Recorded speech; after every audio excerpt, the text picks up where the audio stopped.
పంతులు గారు చెప్పినట్టే చేద్దాం. ఏంటి పంతులు గారు 50,000 పడితే 50,000 ఇస్తే పూజ చేస్తారట. ఏ పూజ? మీకోసం నాకు ఎన్ని జన్మలైనా మీరే భర్తగా రావాలని పూజ ఉందంట. డబ్బులు నావే, పనిష్మెంట్ నాకేనా?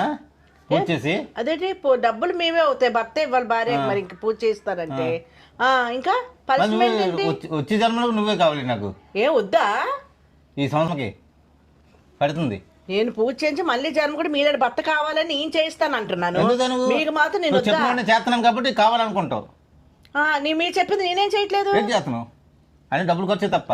ఈ రోజుకి ఏ లేదు, మీ ఇద్దరు సరైన జోడి కాదని అడుగుతున్నారు అందరూ. నాకు తెలుసా మీరు ఇంత స్మార్ట్ గా ఉన్న కారణం నేను. తెల్లవారు లేసిందని అంబలి, గుడ్లు, టిఫిన్, మధ్యాహ్నం భోజనం, 2-3 కూరలతో మీ హెల్త్ నేను అలా చూసుకుంటున్నానంటే మీరు అనాలి. అసలు నిజమే బాగా చేస్తున్నాను, అవునా 50,000 కదా ఇస్తానే పూజ చేయించు పర్లేదు అని అనాలా? డబ్బులు ఖర్చు లేదని చెప్పు, నేను చెప్తాను.